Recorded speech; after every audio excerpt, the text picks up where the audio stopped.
The scent of ceremonial incense burned my nostrils as I slipped through the crowd, head bowed, shoulders hunched.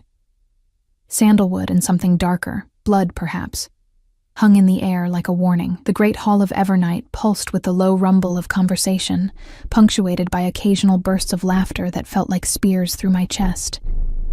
I didn't belong here among the alphas with their sharp teeth and sharper eyes, their bodies radiating power and dominance like heat from a furnace. I touched the small silver pendant at my throat, my mother's last gift before she died.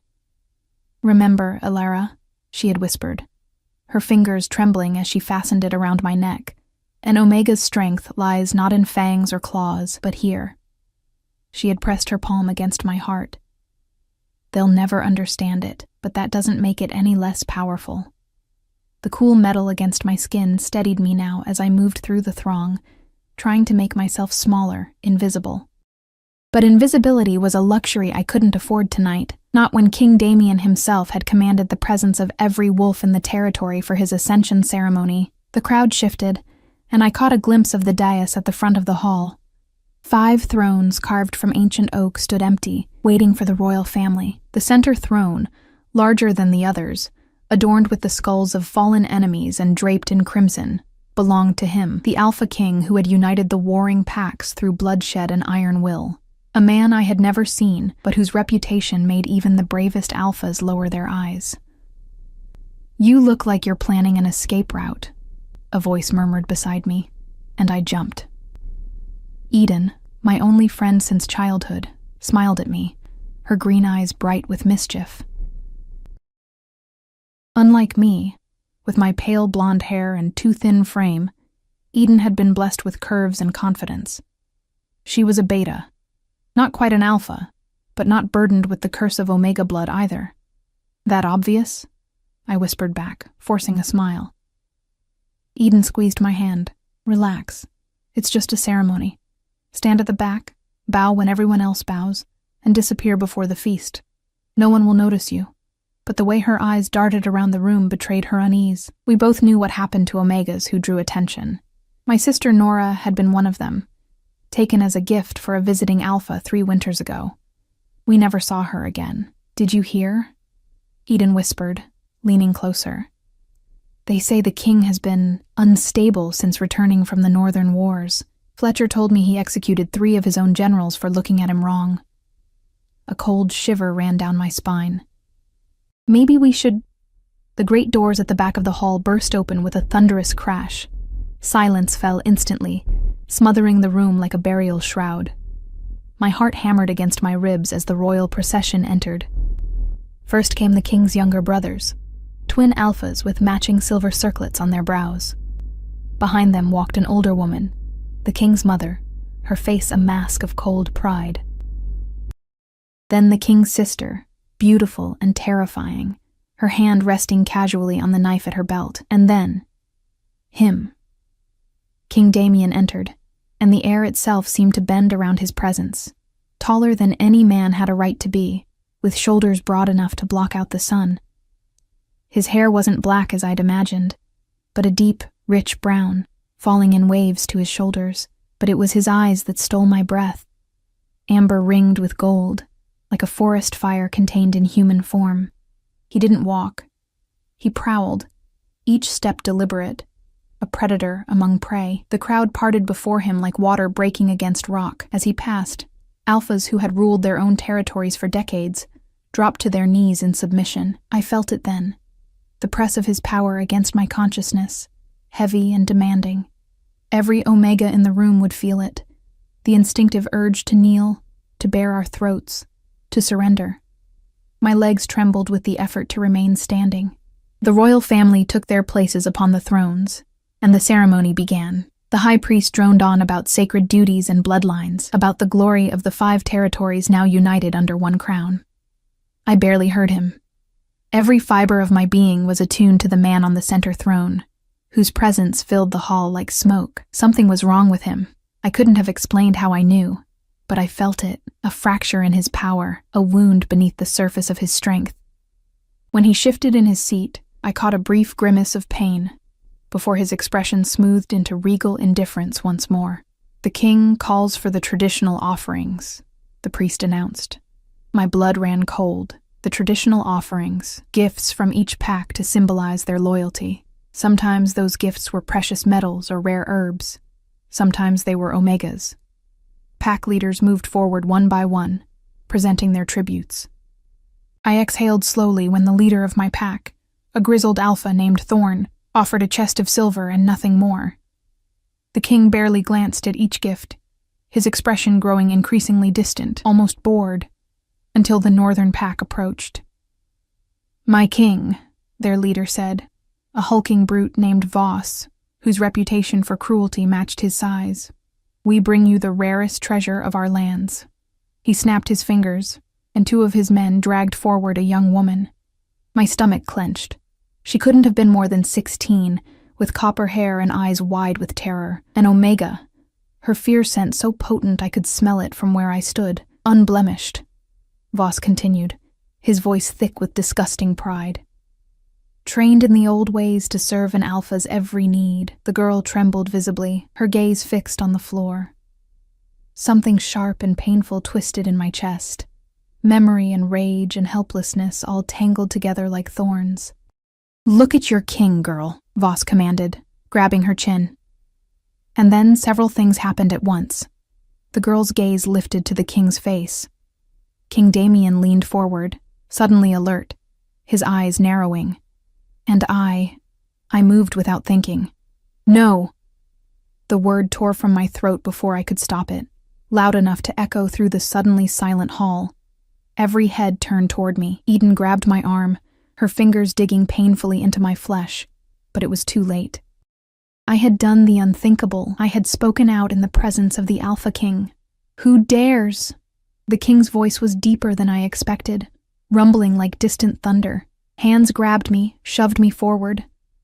I stumbled into the open space before the dais, my legs threatening to buckle beneath me. Looking up, I met the king's gaze directly for the first time, and felt as though I'd been struck by lightning.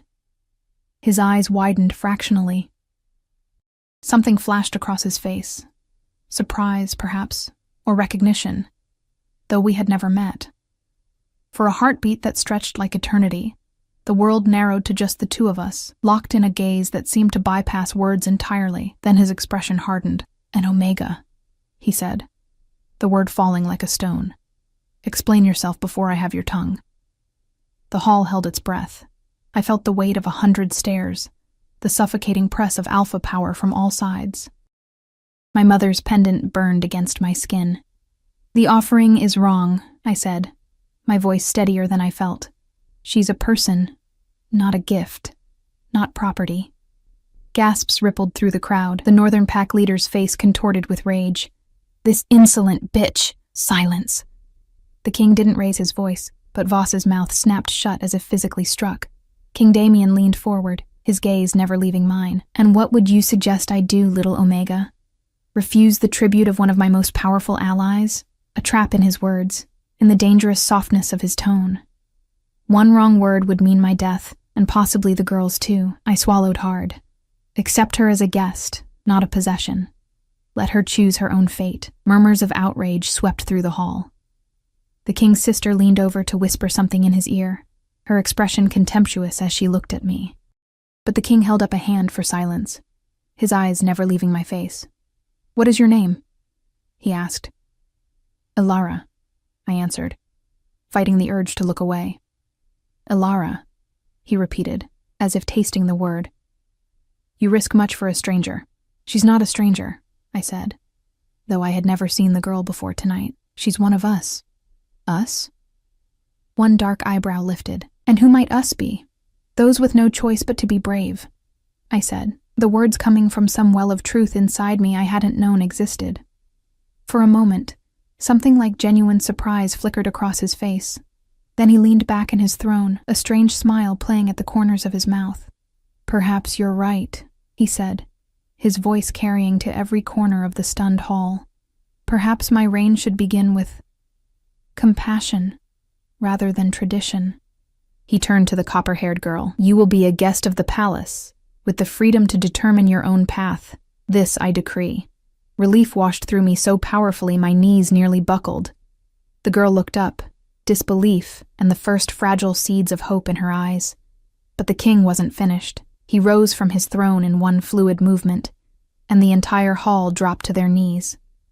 Everyone except me, frozen in place by his unrelenting stare. "As for you, Ilara of the Western Pack," he said, descending the steps of the dais with predatory grace, "you have demonstrated either remarkable courage or remarkable foolishness. Perhaps both." He stopped before me, close enough that I could feel the heat radiating from his body, smell the scent of pine and smoke that clung to him. Such qualities deserve recognition. My heart thundered in my chest as he circled me slowly, appraising. I fought the instinct to cringe, keeping my back straight, my gaze forward. "The moon blessing approaches," he said thoughtfully. "Tradition demands I stand with a companion who embodies the qualities my reign will honor." He stopped in front of me again, his amber eyes glinting with something I couldn't decipher. "Stand beside me at the ceremony, Ilara." It wasn't a request. The words fell like a command, heavy with the weight of alpha authority. But beneath that, I sensed something else, something almost like need. The hall held its breath. I felt Eden's horrified stare, saw the fury on the faces of the nobles. The king's family looked thunderstruck, his sister practically vibrating with rage. I thought of my quiet life, of the shadows I'd always hidden in, of my mother's last words. "No," I said. The single word seemed to echo in the absolute silence that followed. The king went utterly still, his expression frozen in disbelief. Around us, wolves looked at each other in horror, waiting for the explosion of rage that would surely follow such defiance. But when he spoke, his voice was soft, almost wounded. "No? No," I repeated, firmer now. "I won't stand beside you as a symbol to be used and discarded. I won't pretend your momentary mercy erases the suffering of my kind. And I won't be another trophy on your wall, Alpha King." He stared at me, something raw and unguarded breaking through his kingly mask. For just a moment, I glimpsed the man beneath the crown, wounded, weary, and strangely lost. Then the moment shattered as Voss lunged forward with a roar of outrage, his claws extending toward my throat. The world blurred into frantic motion. I braced for pain, for the tearing of flesh, but it never came. Instead, a sound ripped through the hall, primal and terrifying, the king's roar. Voss froze mid-lunge, his body seizing as if struck by lightning. King Damien stood between us, his back to me, his posture radiating a fury so potent I could taste it metallic on my tongue. "You dare," the king growled, each word dripping with lethal promise.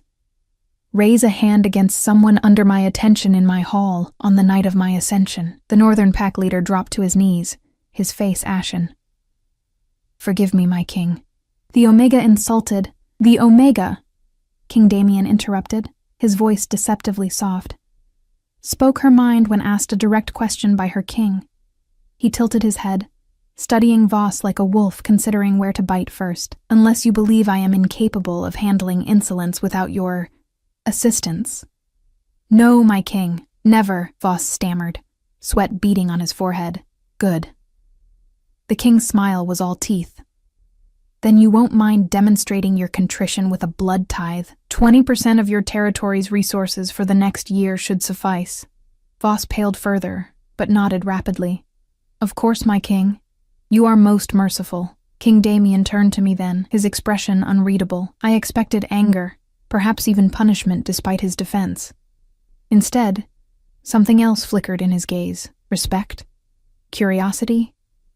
Before I could decipher it, he addressed the hall. "The ceremony is concluded. Feast and celebrate. Tomorrow begins a new era for our united packs." He gestured to one of his guards. "Escort Ilara and the Northern offering to the East Wing. They are to be treated as honored guests, not prisoners. Anyone who forgets this distinction will answer to me personally." With that, he strode from the hall, his family hurrying after him with varying expressions of shock and displeasure. The crowd parted before them like ripples in a pond. I stood frozen, trying to process what had just happened, when Eden appeared at my side. "Have you lost your mind?" she hissed, gripping my elbow as she pulled me aside. "Do you have any idea what you've done?" I shook my head, still dazed. I couldn't let them. You've made yourself visible, Eden interrupted, her eyes wide with fear. Visible to the most dangerous alpha in 5 territories. Visible to every power-hungry noble who now sees you as a threat to their influence. She looked around nervously. You need to leave. Tonight. Go to the southern borderlands where... I can't, I whispered, the reality of my situation finally sinking in. If I run, he'll see it as a direct challenge to his authority. He'll hunt me down and punish my pack for my disobedience. Eden's face crumpled. Then what will you do? Before I could answer, the guard assigned by the king approached. This way, he said, not unkindly. I recognized him as Captain Riven, one of the king's elite wolf guard, his face bearing the scars of countless battles. Eden squeezed my hand. I'll find you, she whispered before melting back into the crowd. I followed Captain Riven through corridors of polished stone, the copper-haired girl from the northern pack, trailing silently behind us. Torches cast our shadows long and distorted against the walls, like spirits following our every move. What's your name? I asked the girl softly when we were far enough from the hall. She looked startled that I'd spoken to her. Mira, she answered, her voice barely audible. I'm Alara. I know, she said, a ghost of a smile touching her lips. I think everyone knows now. Captain Riven led us up a spiral staircase to a corridor lined with doors of dark wood. He stopped before one and pushed it open, revealing a chamber more luxurious than any I'd ever seen. A large bed with silken coverings, a copper bath, windows overlooking the forested mountains. These are your quarters, he said to me, then gestured to a door across the hall. And yours, he told Mira. Servants will bring food and fresh clothing. The king has ordered that you are to have freedom of the East Wing, but not to leave it without escort. His eyes, a clear gray, assessed me with professional detachment. For your protection as much as anything else. Am I a prisoner or a guest? I asked. A faint smile crossed his scarred face. In my experience, the line blurs in royal courts. He hesitated, then added in a lower voice, You made quite an impression tonight. Few have ever told the king no and lived to speak of it. With that disturbing observation, he left us. Mira hovered uncertainly in the doorway of my chamber. Why did you do it? She asked suddenly. Stand up for me? You didn't know me. I touched my mother's pendant. I knew enough. I studied her young face, the wariness in her eyes that no 16-year-old should carry. Get some rest, Mira. Tomorrow will bring whatever it brings. After she left, I sank onto the bed, my legs finally giving out. The events of the night replayed in my mind. The ceremony, my outburst, the king's strange reaction, his eyes when I refused him. Not rage, but something far more complex. Sleep eluded me that night. I stood by the window instead, watching moonlight silver the forest beyond the castle walls, wondering if I'd live to see another full moon. Dawn broke with a tentative knock at my door. A servant entered with a tray of food and a bundle of clothing. The king requests your presence in the library at midday, she said, not meeting my eyes. Requests or commands? I asked. She paused. His exact words were, tell her I would appreciate her company, but understand if she requires rest after last night's excitement. Interesting. A choice, where I'd expected none. I nodded. I'll be there. The clothes she'd brought weren't the simple homespun I was used to, but weren't the revealing garments often forced on Omegas at court either. Instead, I found soft leggings, a tunic of pale blue that matched my eyes, and a silver belt. Practical yet beautiful, clothes that honored rather than diminished the wearer. After washing and changing, I sought out Mira. She'd been given similar attire, though in green rather than blue, and some color had returned to her cheeks. He's letting us dress like people, she observed. Wonder in her voice as she smoothed her hands over the fine fabric. Not like possessions, I finished. Yes. We broke our fast together, speaking little but drawing comfort from each other's presence. Afterward, I showed her the small inner courtyard Captain Riven had pointed out, a peaceful garden where fountains burbled and herbs scented the air. As midday approached, my nerves returned. The king asked to meet with me, I told Mira. Her eyes widened. Are you afraid? I considered the question seriously. Yes, I admitted, but not in the way I should be. Captain Riven arrived to escort me to the library. We walked in silence through corridors I hadn't seen the night before, passing chambers where nobles and courtiers stared openly as I passed. Their whispers followed like shadows. The Omega who defied the king. The library doors were massive things of carved oak, depicting wolves running beneath a full moon. Riven knocked once, then opened them without waiting for response. "Wait here," he told me. "I'll announce you." But as he stepped inside, a deep voice called out, "No need for formality, Riven. Let her enter." The captain nodded to me, and I stepped into the most magnificent room I'd ever seen. Shelves stretched from floor to ceiling, laden with more books than I'd thought existed in the world. Sunlight poured through high windows, catching dust motes that danced in the air. The scent of parchment and leather and something else, something warm and spiced, filled my lungs. And there, seated in a chair beside a window, was the Alpha King. He looked different in daylight, no less imposing, but somehow more human. He wore no crown now, and his clothing, while fine, was simple. A white shirt open at the throat, dark trousers, boots. A book lay open on his lap. Seeing him like this, I could almost forget the power he wielded, the lives he'd taken in battle. Almost. "You came," he said, closing his book and rising to his feet in one fluid motion. "I wasn't certain you would. You said I had a choice," I replied. "And do you always make the more dangerous choice when given options?" A smile played at the corners of his mouth, transforming his severe features into something unexpectedly charming. "Only when the safer choice feels like surrender," I said, before I could think better of it. To my surprise, he laughed, a rich, genuine sound that seemed to startle even him. "Please sit," he said, gesturing to a chair across from his own. "Would you like tea, or wine perhaps?" "Tea," I said, perching on the edge of the chair, ready to flee though I knew I wouldn't get far. He poured it himself rather than summoning a servant, his movements precise and graceful. "You're from the Western Pack," he said, handing me the cup. "Baron Thorn's territory," I nodded, wrapping my fingers around the warm porcelain. "Yes." "Your family?"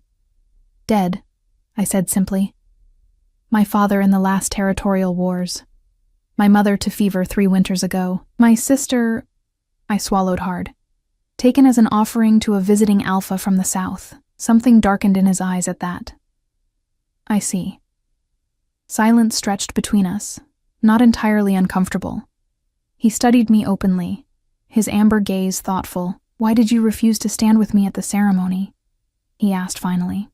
I took a sip of tea to gather my thoughts. "Would you prefer a diplomatic answer or an honest one?" His lips quirked. "Given that you've already risked your neck for honesty once in my presence, it would seem a waste to resort to diplomacy now." "Very well." I set the cup down carefully. "I refused, because I've watched alphas use omegas as symbols and discarded them when they no longer served a purpose. I refused because one moment of public kindness doesn't undo generations of cruelty, and I refused because..." I hesitated, then committed to the truth. "Because I saw something in you that wanted me to refuse." His eyebrows rose sharply. "Explain." I leaned forward slightly. "You could have had any Omega in your kingdom stand beside you, silent, obedient, grateful. You could have chosen a noble's daughter, cementing alliances. Instead, you chose the one person who had just publicly defied you." I held his gaze. "You didn't want a symbol. You wanted a challenge." For a long moment he stared at me, his expression unreadable. Then he set his own cup down with a soft click. 3 years ago, he said, his voice low and controlled, I began a campaign to unite the 5 territories under one rule. Do you know why? The abrupt change in subject caught me off guard. For power, I answered. For glory, no. He rose and walked to the window, his back to me. I did it because I watched an Alpha Lord take an Omega child from her family as payment for a debt. When her brother tried to stop him, the Lord executed him on the spot, legally, because the old laws permitted such things. I sat very still, hardly daring to breathe. I killed that Lord that same night, he continued, his voice flat. But it solved nothing. Another would take his place, enforce the same laws. The only way to change the system was to control it entirely. He turned back to me, his eyes burning with an intensity that stole my breath. The unification wars weren't about glory, Alara. They were about creating a kingdom with one law. My law. And what is your law regarding Omegas? I asked, my heart thundering in my chest. That they are people, he said simply, with the same rights and protections as any wolf in my territories. Hope, dangerous, fragile, fluttered in my chest. Noble words, I said carefully, but words are wind unless backed by action. Precisely why I wanted you to stand with me at the moon blessing. He moved closer, his presence filling my awareness like smoke. Not as a trophy or a symbol, but as a declaration of intent. The old ways end with me. Understanding dawned. You want to use me to send a message. Yes, he admitted without shame, but not in the way you fear. The message isn't that Omegas are possessions to be displayed, but that they are wolves worthy of standing beside kings. His expression softened unexpectedly. And perhaps I admire the courage it took to say no to my face when alphas twice your size can barely meet my eyes. I didn't know what to say to that. Part of me wanted to believe him, the part that had clung to hope through years of hiding and fear. But another part remembered my sister's face as she was dragged away. Remembered promises made and broken by alphas who saw Omegas as convenient tools. You don't believe me, he observed. No anger in his tone, only resignation. I want to, I admitted. But trust must be earned, not commanded, even by kings. He nodded slowly. Fair enough. He returned to his seat. Then let me earn it.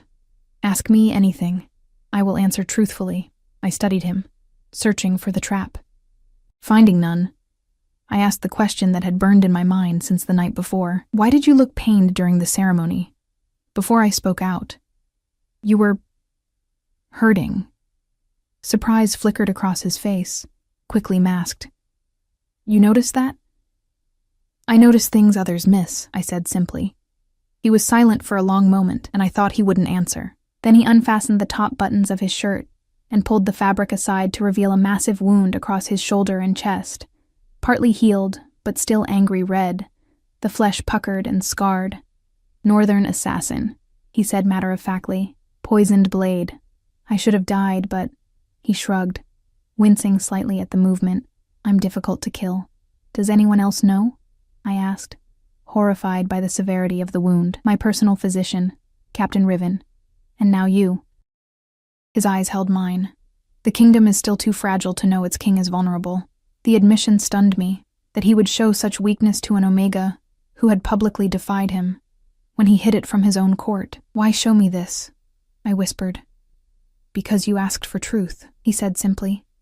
And because somehow you saw past the crown and the power to notice a man in pain. His gaze intensified. Do you know how rare that is, Alara? The way he said my name sent a shiver down my spine that had nothing to do with fear. Before I could respond, the library doors burst open. The king's sister stormed in, her face twisted with rage, until she saw me. Her expression smoothed into cold disdain.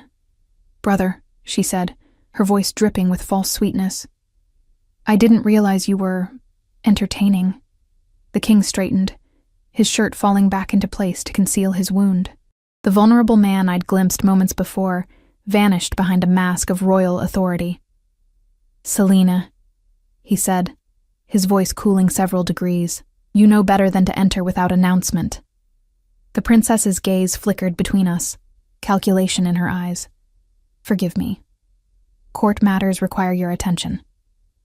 She smiled thinly at me. Matters of actual importance. I rose to my feet, recognizing the dismissal. I should return to Mira. Stay, the king said, the word somewhere between command and request. He turned to his sister. Whatever it is can wait until this evening's council. Princess Celine's nostrils flared slightly, the only indication of her anger. As you wish. But the delegates from the southern territories have arrived early. They expect a formal welcome. Her gaze slid to me again, contempt barely concealed. Unless you plan to have your guest handle diplomatic relations now? The king's eyes narrowed. Careful, sister. Something passed between them, Years of unspoken history compressed into a single look. Celine inclined her head in a gesture that managed to be both respectful and defiant. "The southern delegates are being shown to their quarters," she said. "They'll expect your presence at dinner." With that, she swept from the room, the door closing with pointed softness behind her. Silence hung heavy in her wake. I shifted uncomfortably, acutely aware of having witnessed something private. "Your sister doesn't approve of me," I said, stating the obvious to break the tension. The king's mouth quirked in a humorless smile. "My sister doesn't approve of anything that threatens her vision of how the world should be." He sighed, running a hand through his dark hair. "Celine believes strength is the only language other wolves understand.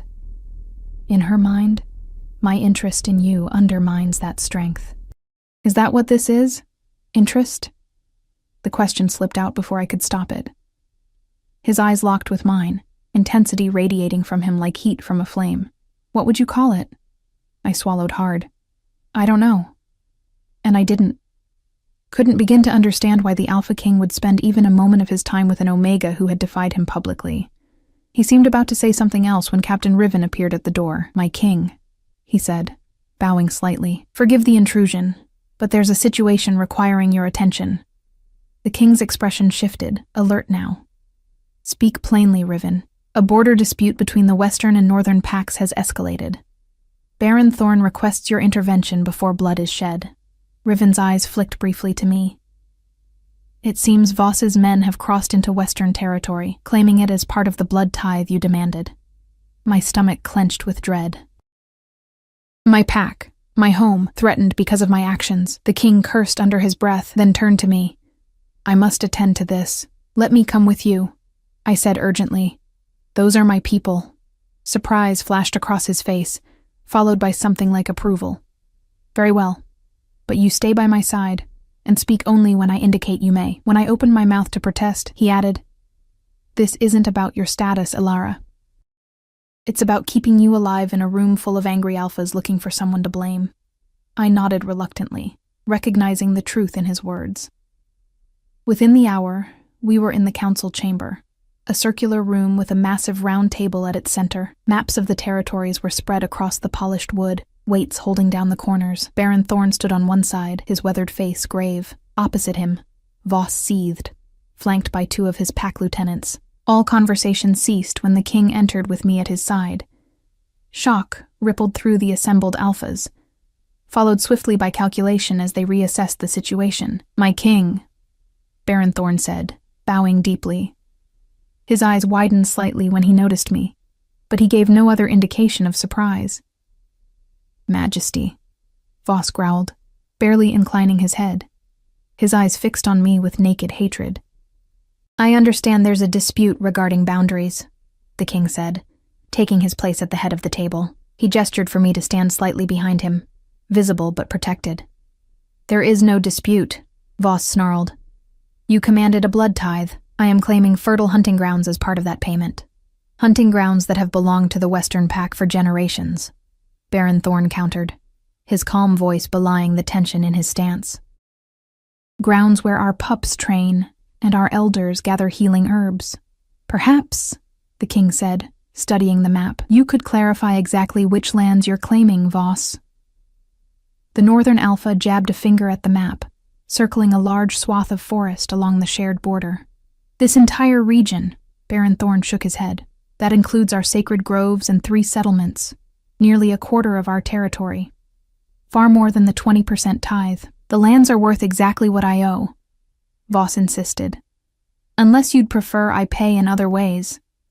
His gaze slid to me, his meaning unmistakable. The temperature in the room seemed to drop as the king went very still.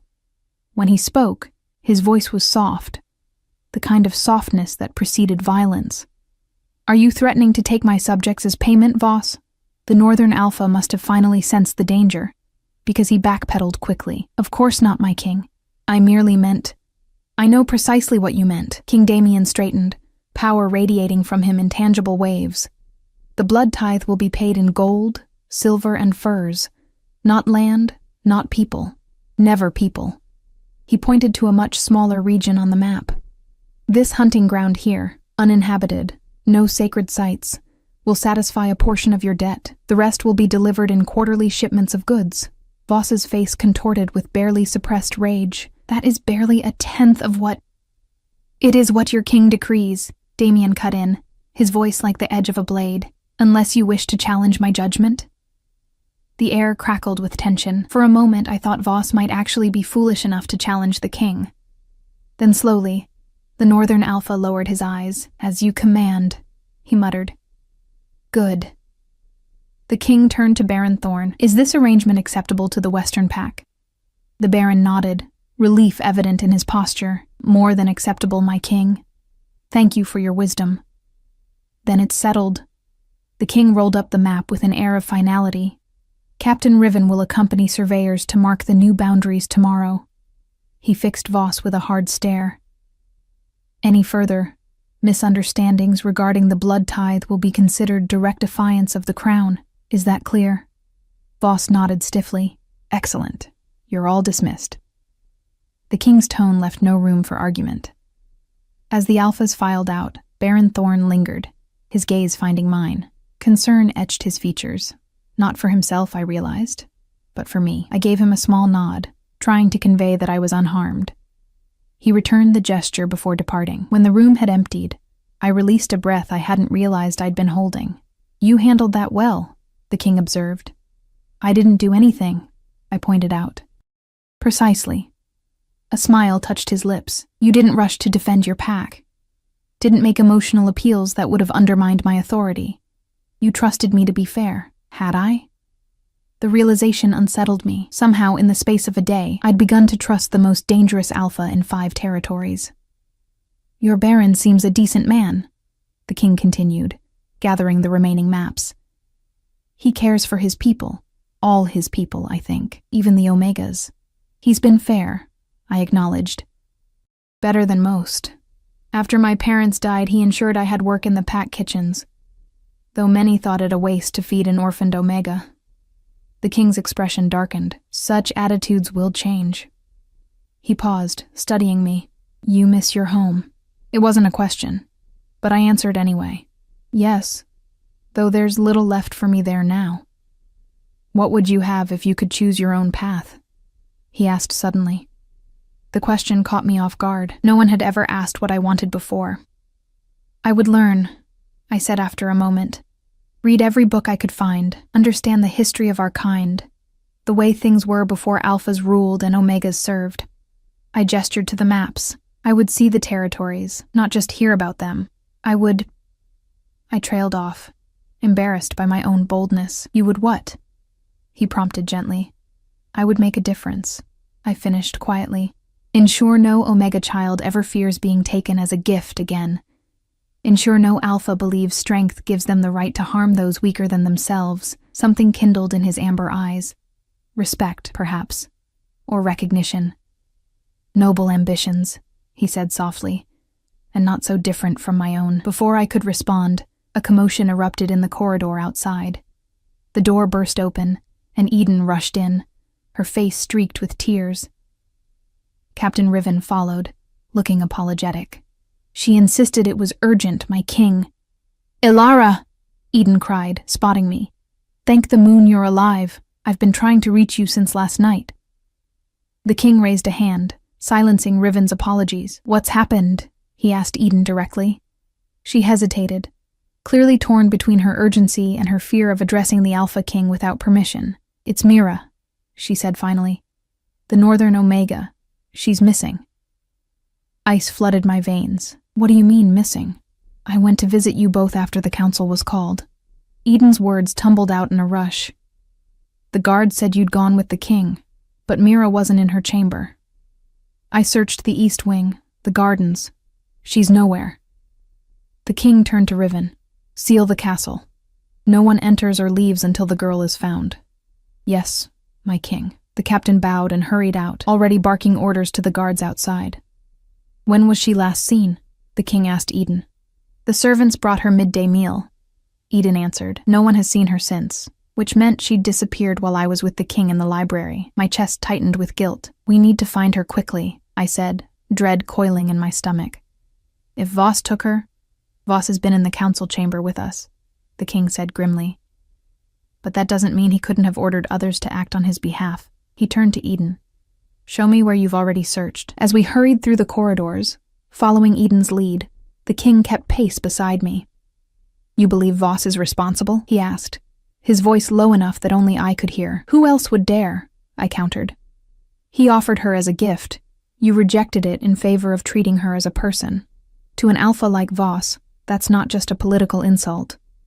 It's a challenge to his very identity. Something like approval flashed in the king's eyes. You understand the game better than most nobles born to it. It's not a game when lives are at stake, I said sharply. To my surprise, he inclined his head. You're right, of course, forgive me. We searched the east wing methodically, then expanded to the kitchens, the servants' quarters, the lower halls. No sign of Mira. With each passing hour, my fear grew.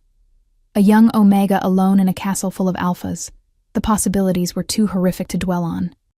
As twilight fell, casting long shadows through the high windows, a guard approached at a run. My king, he said, breathing hard. We found something. In the old dungeon passages, my heart sank. The king's expression hardened. Show us, he commanded. The guard led us down winding stone stairs, deep beneath the castle foundations. The air grew cold and damp, the walls slick with moisture. Torchlight cast grotesque shadows as we descended, the ancient stone seeming to press in around us. The dungeon passages hadn't been used in generations, the guard explained. Not since the king's grandfather's time, when political prisoners were kept in darkness until they either swore fealty or died. There, the guard said finally, pointing his torch toward a narrow corridor. In the flickering light, I could make out dark smears on the stone floor. Blood. My stomach clenched. Mira, I called, my voice echoing eerily through the passages. Nothing. Then, faintly, a whimper. I pushed past the guard, following the sound, ignoring the king's sharp command to wait. The blood trail led to a heavy wooden door, half rotted with age and damp. I shoved against it, and it gave way with a protesting groan. The torchlight spilled into a small cell and illuminated a scene from nightmares. Mira lay curled in the corner, her green tunic torn and stained with blood. Her copper hair was matted, her face bruised. Standing over her was a man I recognized with a jolt of horror.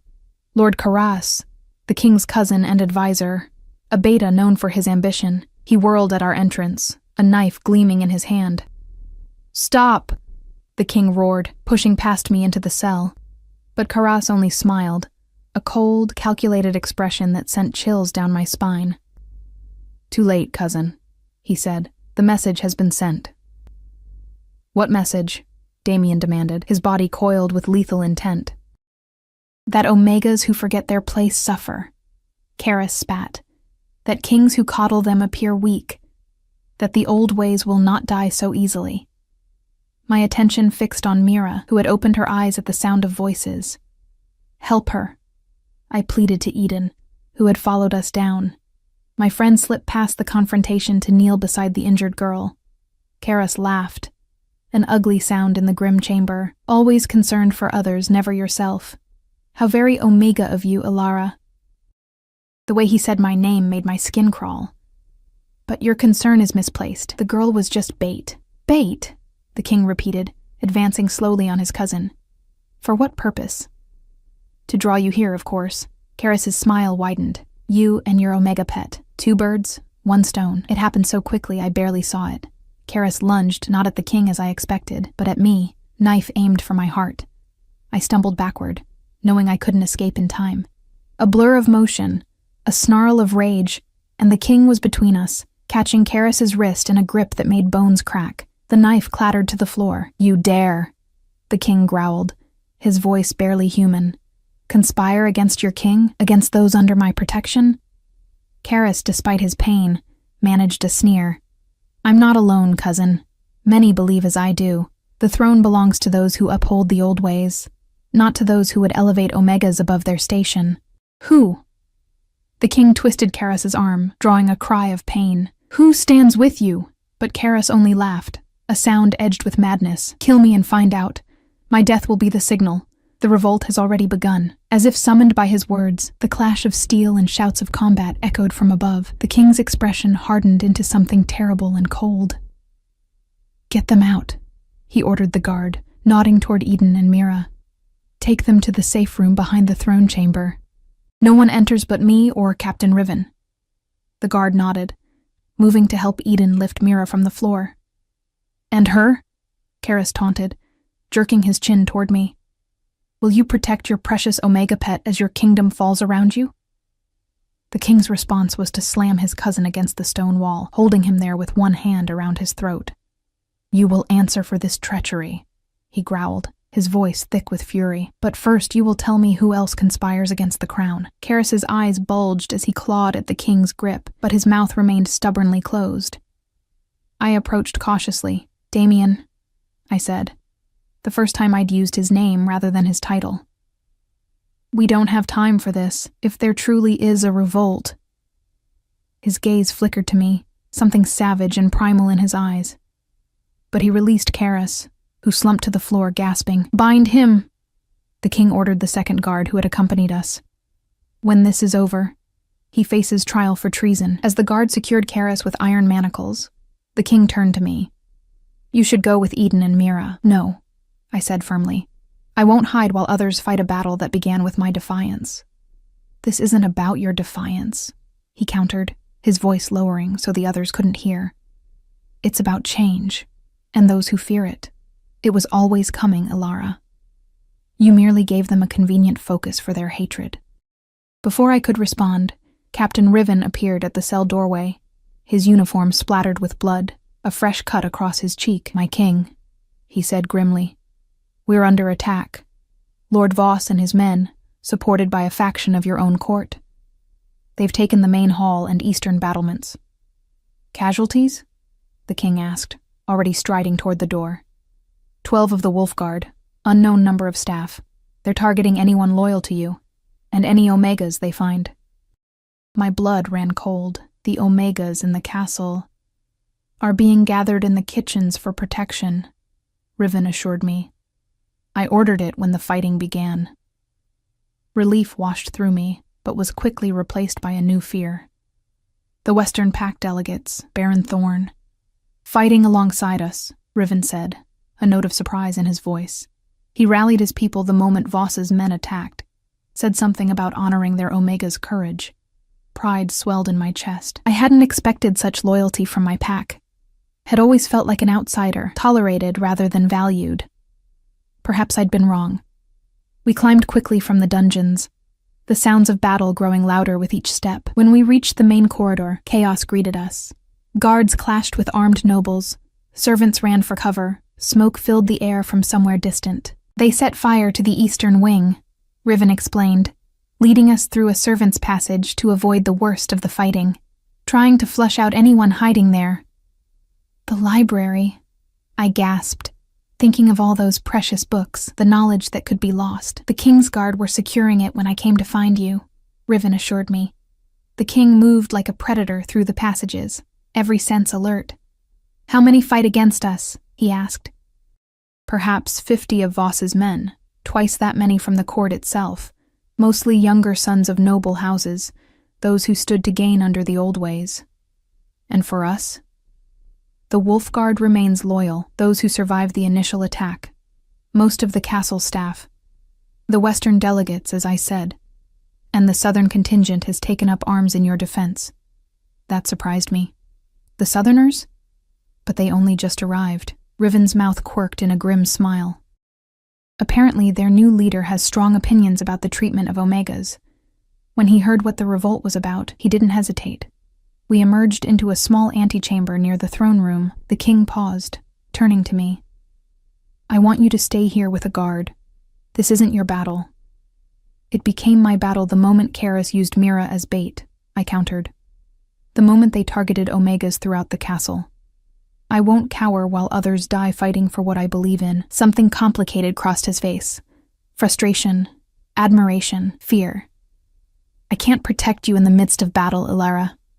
I don't need your protection, I said, more confidently than I felt. I need your trust. For a heartbeat, he simply stared at me. Then he reached to his belt and unsheathed a dagger, offering it hilt first. Stay close to me or Riven. If anyone comes at you, I know where to aim, I said, taking the weapon. Its weight was unfamiliar, but reassuring in my hand. The sounds of battle had grown closer during our brief exchange. With a nod to Riven, the king pushed open the door to the throne room. The scene that greeted us was one of calculated chaos. The massive chamber, so ordered during the Ascension ceremony, now resembled a battlefield. The carved thrones had been overturned, tapestries torn from walls, and the floor was slick with blood. In the center of the room, a knot of wolf guards stood back to back, defending against twice their number of attackers. And there, directing the assault, was Voss, his massive frame unmistakable even from a distance. The king didn't hesitate. With a roar that seemed to shake the very stones, he launched himself into the fray. The fighting nearest us paused, faces turning in shock at the sight of the king they'd believed trapped or killed in the dungeons. That moment of surprise was all he needed. Damien tore through the rebel forces like a storm wind, his movements so swift and lethal, I could barely follow them.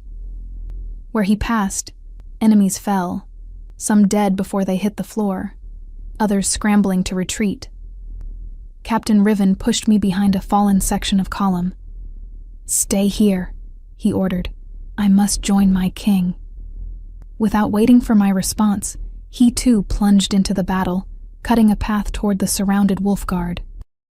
I crouched in my makeshift shelter, clutching the dagger and trying to make sense of the chaos around me. The throne room had multiple entrances, and through each one, more combatants poured.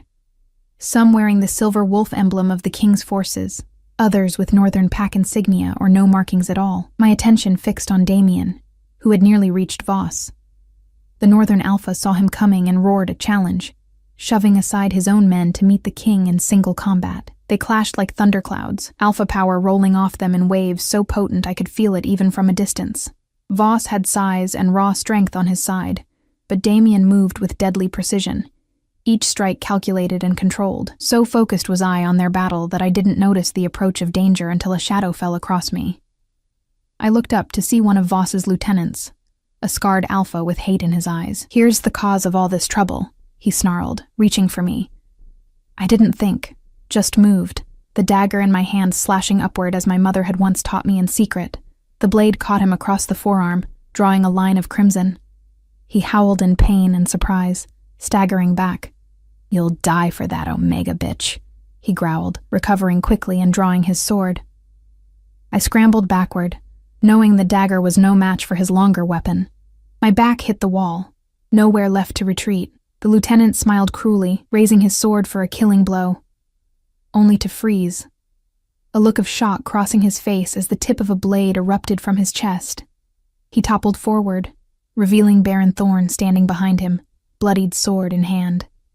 "You always did find trouble, girl," the Baron said gruffly, extending his hand to pull me to my feet. "Thank you," I gasped, relief making my knees weak.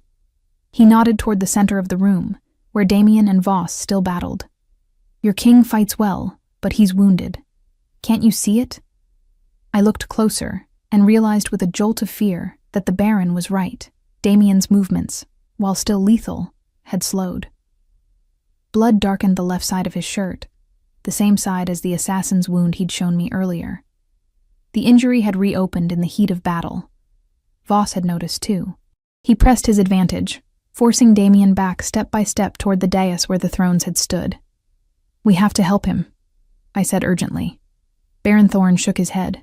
"No alpha would thank us for interfering in single combat, girl. It's a matter of honor now." "Honor won't matter if he's dead," I snapped, already moving toward the fight. I didn't have a plan, just the desperate certainty that I couldn't watch Damien fall, not when he fought for a future where Omegas like me, like Mira, might live without fear. As I approached, weaving through smaller skirmishes, I saw Voss land a powerful blow that sent Damien to one knee. The northern alpha raised his blade for what would surely be a killing strike. "Voss!" I shouted, desperation making my voice carry above the din of battle. He hesitated, turning toward my voice, and in that split second of distraction, Damien surged upward, driving his sword deep into Voss's chest. The Northern Alpha's eyes widened in shock. He staggered back, looking down at the blade protruding from his body as if he couldn't quite believe what he was seeing. Then, with a gurgling sound that would haunt my nightmares, he collapsed. A hush fell over the throne room as combatants on both sides registered what had happened. The king stood over his fallen enemy, breathing hard, blood seeping steadily from his reopened wound. "The battle is done," he called, his voice carrying to every corner of the vast chamber. "Lay down your weapons or join Voss in death." For a tense moment, it seemed the rebels might continue fighting. Then, one by one, swords clattered to the floor. The revolt was over. Damien swayed slightly, his face pale beneath the blood and grime of battle. I rushed forward just as his knees buckled, catching him as best I could, though he outweighed me significantly. Captain Riven appeared at my side, helping to support the king's weight. "Get him to his chambers," I ordered, surprising myself with my own authority. "Send for the royal physician." As we half-carried Damien from the throne room, I was vaguely aware of Baron Thorn issuing commands to secure the remaining rebels. The corridor outside was littered with evidence of fighting, but the path to the king's chambers was mercifully clear. His private rooms were untouched by the violence, a sanctuary of calm amid the chaos. We lowered him onto the massive bed, where he groaned and tried to sit up. "Lie still," I commanded, pushing him back down with a firm hand on his uninjured shoulder. "You've reopened your wound. Giving orders to your king now?" he murmured, but there was no heat in his words, only a weary amusement. "Someone has to. When the king is being foolish," I retorted, carefully pulling away the blood-soaked fabric to examine the damage. The wound beneath was ugly, the partially healed tissue torn open, edges ragged and angry. "Where is that physician?" I muttered, grabbing clean linens from a nearby chest to press against the bleeding. "My sister," Damien said suddenly, trying again to rise. "Where is Celine? She wasn't among the rebels in the throne room." "I haven't seen her," Captain Riven admitted, concern creasing his brow. "I'll send guards to search for her." As the captain left, I continued tending to Damien's wound as best I could with limited knowledge. My mother had taught me some basic healing, knowledge passed down through generations of Omega women who rarely had access to proper medical care, but this was beyond my skills. "Why did you call out to Voss?" Damien asked suddenly, his amber eyes fixing on mine with unnerving intensity despite his weakened state. "You could have been killed." "He was about to kill you," I said simply. "And that mattered to you?" A genuine question, not a challenge, as if he truly couldn't understand why I would risk myself for him. I paused in my ministrations, meeting his gaze. "Of course it mattered. You're fighting for the same future I want. One where Omegas are people, not possessions. Where strength protects, rather than dominates." I swallowed hard. I couldn't let that future die with you. Something shifted in his expression. A softening around the eyes, a vulnerability I'd glimpsed only briefly before. He reached up, his blood-stained fingers brushing a strand of hair from my face with unexpected gentleness. "Ilara," he began, his voice rough with emotion. The door burst open, cutting off whatever he'd been about to say. The royal physician hurried in, followed by 2 assistants carrying baskets of supplies. I stepped back, allowing them to take over. As they worked, cleaning and stitching the wound, I retreated to the window, my thoughts churning. The battle was won, but at what cost? How many had died? And what would happen now to those who had rebelled? Captain Riven returned as the physician was finishing, his expression grave. "My king," he said, bowing. "I bring news of Princess Celine." Damien, propped up against pillows now, the worst of the bleeding stopped, tensed visibly. "Speak." "She was found in the Eastern Tower, my king, with Lord Karras's personal guard." Riven hesitated. "They were attempting to flee the castle." Understanding dawned on Damien's face, followed by a pain that had nothing to do with his physical wound. "She knew," he said flatly. "She was part of the conspiracy. It appears so, my king. She is under guard in her chambers, awaiting your judgment."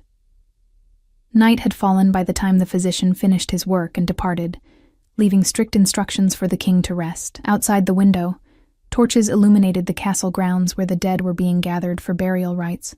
The final count was grim. 37 of the king's forces killed, including 15 of the Wolf Guard, nearly 60 rebels dead, with twice that many captured and awaiting judgment.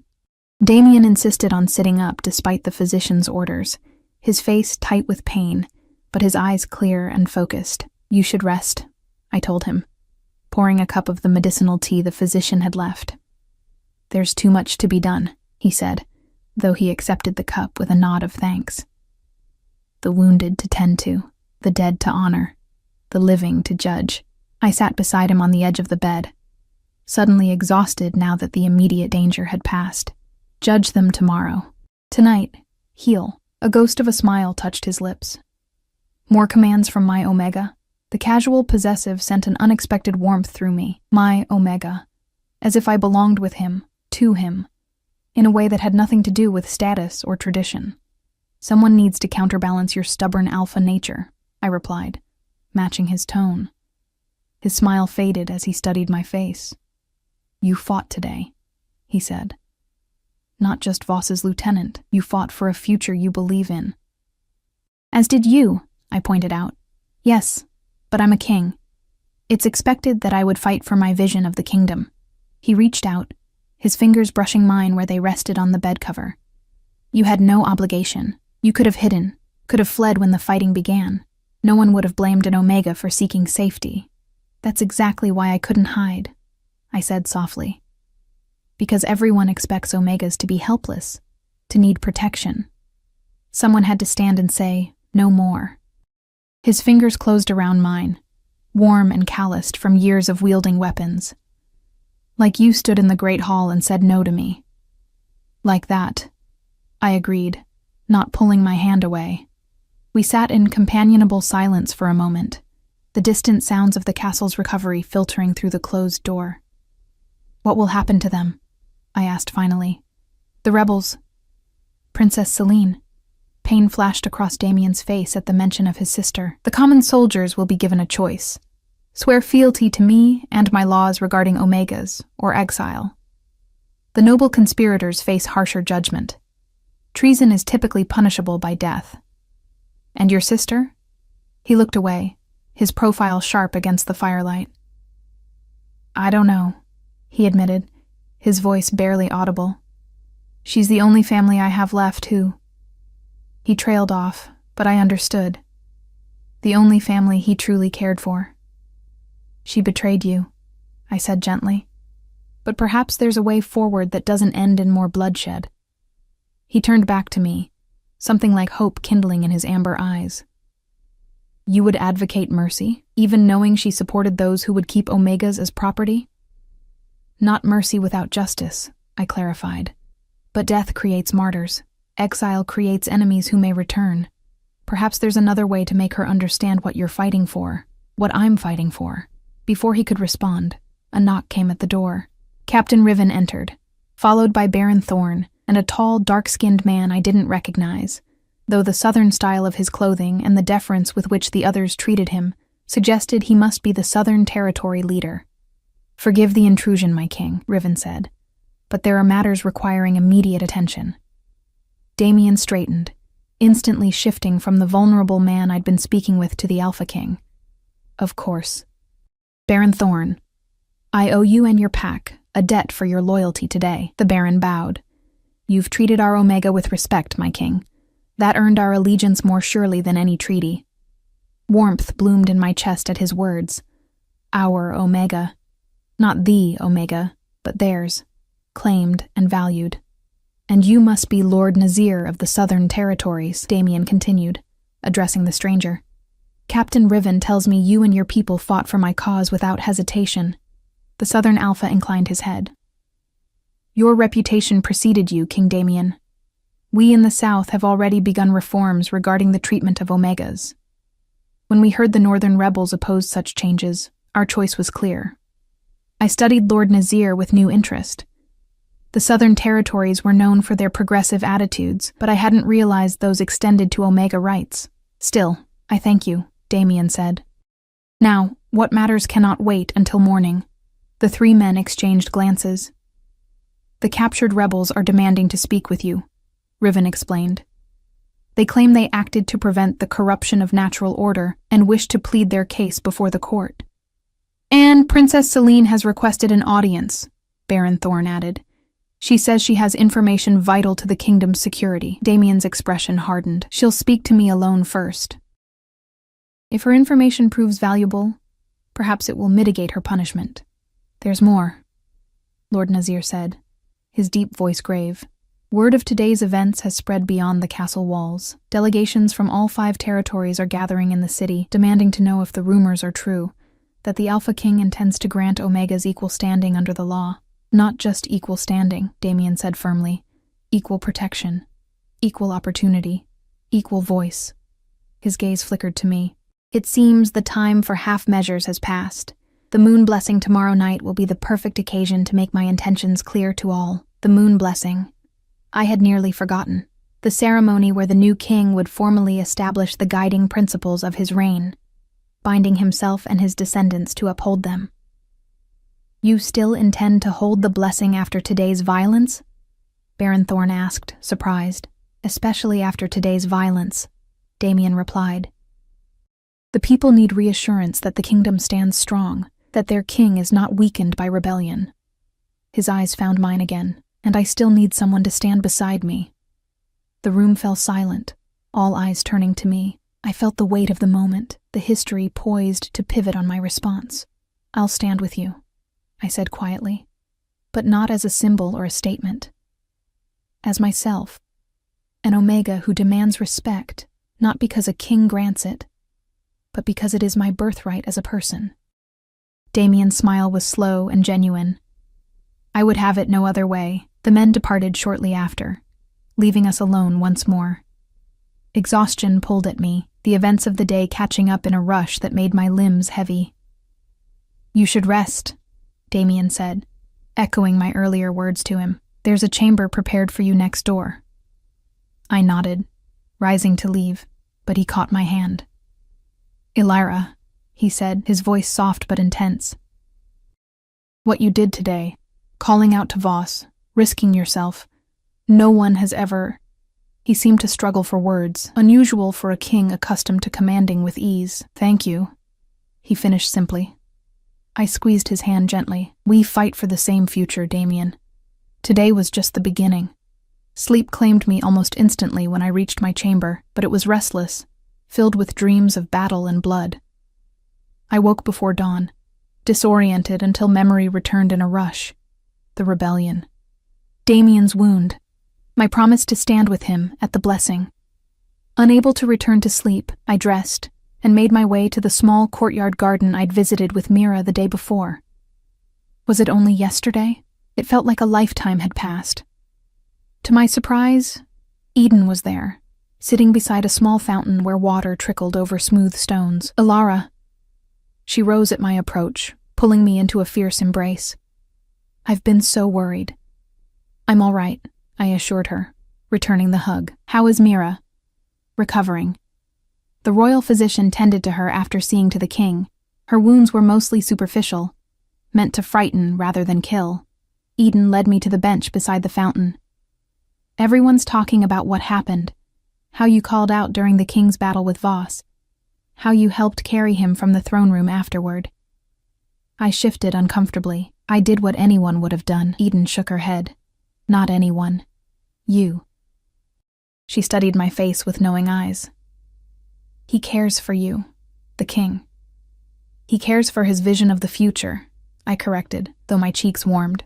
Perhaps both, she suggested with a small smile. They're saying he's called for the moon blessing to proceed tonight despite everything, that he plans to announce new laws regarding Omegas. She paused. And that you'll stand beside him, I nodded, absently touching my mother's pendant. I said I would. Then you believe in him, in what he's trying to do? I considered the question carefully. I believe he wants to change things. Whether he can, whether the 5 territories will accept such change, remains to be seen. I met her gaze directly. But if there's even a chance to create a world where Omegas aren't property to be gifted or taken, I have to try. The day passed in a flurry of preparations. The castle, still bearing the scars of battle, was transformed for the blessing ceremony. Fresh flowers covered damaged walls, candles replaced broken sconces, and the great hall, the scene of so much bloodshed, was scrubbed clean and decorated with the symbols of all 5 territories. I spent the morning with Mira, whose physical wounds were healing faster than the emotional ones. She spoke little of her ordeal in the dungeons, but clung to my hand as if it were a lifeline. "What will happen to me after tonight?" she asked finally, her voice small. "Will I have to return to the northern pack?" "No," I said firmly, "never that. The king has promised you freedom to choose your own path." I squeezed her hand gently. "You could stay here if you wish, or come with me, whatever I decide." Her eyes widened. "You mean you might not stay, even after everything?" I hadn't realized I'd been contemplating leaving until the words left my mouth. But it was true.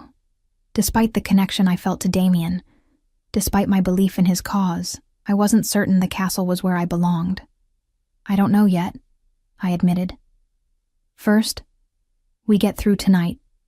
As dusk approached, servants arrived with ceremonial attire, not the revealing ornamental garments traditionally forced upon Omegas at court functions, but a gown of midnight blue silk, simple and elegant, with a silver belt reminiscent of the one I'd worn the day before. My mother's pendant would be visible at my throat, a reminder of where I'd come from. Eden helped me dress, braiding small silver threads through my pale blonde hair. "You look like the moon herself," she said softly when she'd finished. I barely recognized myself in the polished silver mirror. The woman who looked back at me stood tall, her eyes clear and determined. Not a frightened Omega hiding in shadows, but someone who had found her voice and intended to use it. Captain Riven came to escort me to the Great Hall when the time came. The massive space had been transformed completely. Hundreds of candles cast a golden glow over the assembled crowd. Representatives from all 5 territories, from the highest nobles to common wolves. The thrones had been restored to the dais, but a circle of silver had been laid on the floor before them, the sacred space where the moon blessing would take place. All eyes turned as I entered. Whispers followed me as Riven led me toward the dais. I recognized faces from the Ascension ceremony, some hostile, others curious, a few openly supportive. Baron Thorn and the Western Pack stood near the front, pride evident in their postures. Lord Nazir and the Southern delegation nodded respectfully as I passed, and there, waiting at the edge of the silver circle, was Damien. He'd shed the trappings of battle for ceremonial attire, a tunic of deepest black embroidered with silver, a cloak that swept the floor behind him. Upon his brow rested a simple circlet of platinum, less ostentatious than the traditional crown, but somehow more regal for its restraint. His wound was hidden beneath his clothing, but I could tell from the careful way he held himself that it still pained him. His eyes found mine as I approached, and something passed between us. Recognition, understanding, shared purpose. The high priest stepped forward as I reached Damien's side, raising his hands for silence. The ritual began with ancient words, calling upon the moon goddess to witness the binding of a king to his land and people. "As the moon waxes and wanes, so too does the power of rulers," the priest intoned. "But the covenant made this night shall remain unbroken for all generations to come." Damien and I stepped into the silver circle together. The metal gleamed beneath our feet, reflecting the candlelight like water. "King Damien of the United Territories," the priest continued, "speak now the principles that shall guide your reign, that all may bear witness and hold you to account." Damien's voice, when he spoke, carried to every corner of the vast hall. "I pledge to rule with strength tempered by justice," he began, the traditional opening of the covenant, "to protect these lands and all who dwell within them from threats both without and within." He paused, and I felt the subtle shift as he departed from the ancient script. "I pledge that under my rule, no wolf shall be judged by their designation, Alpha, Beta, or Omega, but by their actions and character, that no person shall be property of another. That strength exists to protect, not to dominate." Murmurs rippled through the crowd, but Damien continued, his voice strengthening. "I pledge that Omegas shall have equal protection under the law, equal opportunity for education, for work, for self-determination, that the practice of offering Omegas as tribute or payment shall be forbidden throughout all territories under pain of exile." The murmurs grew louder. Some faces in the crowd showed outrage, others shock. But I saw hope too, especially among the younger wolves. "And finally," Damien said, turning slightly to face me, "I pledge to listen to those whose voices have been silenced, to learn from those who see what alphas often miss, to remember that true strength lies not in domination, but in the courage to stand for what is right. Even when standing alone." He extended his hand to me, palm up. Not a command, but an invitation. I placed my hand in his, our fingers intertwining. "The Alpha King has spoken his covenant," the priest announced. "Let all bear witness. Let the moon goddess bind these words to his reign." Moonlight suddenly streamed through the high windows, catching on the silver circle beneath our feet. A gasp went through the assembly as the metal began to glow with an inner light, the ancient magic of the ritual awakening. "The companion the king has chosen must now speak," the priest continued, turning to me with uncertainty in his eyes. Never before had an Omega stood in the blessing circle, let alone been invited to speak. Damien's hand tightened reassuringly around mine. I took a deep breath, feeling the weight of the moment, of all the Omega women who had come before me. My mother, my sister, Mira, countless others whose names would never be recorded in history. "I stand here not as a symbol," I began, my voice clear and steady, "but as a person who has known both fear and courage, who has hidden in shadows and spoken in the light." I touched my mother's pendant with my free hand. "In the name of those who cannot speak for themselves, I accept this covenant and pledge to hold the king to his word, to remind him, should he forget, that power exists to protect, that strength without compassion is merely tyranny." I turned to face Damien directly, looking into those amber eyes that had first seemed so terrifying, now familiar and dear. "And I pledge my own covenant," I continued, the words coming from some deep well of truth within me, "to stand not behind or beneath, but beside, to speak truth even when it is difficult, to remember that defiance in the name of justice is the highest form of loyalty." The moonlight intensified, bathing us in silver. Damien's expression softened, something that might have been awe crossing his features. "The covenant is sealed," the priest declared. "What the moon has witnessed cannot be undone." As tradition dictated, Damien raised our joined hands. "Let the blessing be complete," he announced to the assembly, but instead of the ceremonial bow that typically concluded the ritual, he turned to me, his free hand rising to cup my cheek with unexpected tenderness. "The day you refused to stand beside me at my ceremony," he said, his voice low enough that only I could hear, "was the day I began to truly see. An Omega with the courage to say no to an Alpha King. What other wonders might she be capable of?" My heart thundered in my chest as he leaned closer. "May I?" he asked simply. In that question lay everything. His respect for my choice, his acknowledgement of my autonomy, his understanding that consent mattered above all else. "Yes," I whispered. His lips met mine, gentle at first. Then with growing intensity, the silver circle beneath our feet pulsed with light, sending ripples of radiance across the great hall. The assembled crowd gasped, then broke into a mixture of cheers and astonished murmurs. When we finally parted, I saw in his eyes the same wonder I felt, that something profound had shifted, not just between us, but in the world itself. "What happens now?" I asked softly. Damien smiled, keeping my hand in his as the silver light gradually faded. "Now we build the future we've promised, together, not because tradition demands it, not because destiny ordained it, but because we choose it." I thought of all that had happened since I'd first slipped into the ascension ceremony. The fear, the defiance, the battle, the loss, the hope. The journey from invisible to essential. From silent to heard. As we turned to face the assembly, a king and an Omega hand in hand, I knew the path ahead would not be easy. Change never was. There would be resistance and setbacks, perhaps even further violence. But looking out at the faces before us, some angry, some confused, but many alight with newfound hope, I felt my mother's words echo through me. An Omega's strength lies not in fangs or claws, but here. She had pressed her palm against my heart. The silver pendant at my throat seemed to warm against my skin, as if in approval. Together, I agreed, squeezing Damien's hand as we took our first steps from the blessing circle into whatever future awaited, not as king and subject, alpha and omega, protector and protected, but as equals who had chosen each other, chosen a shared vision of the world, and in that choice lay power greater than any designation could bestow.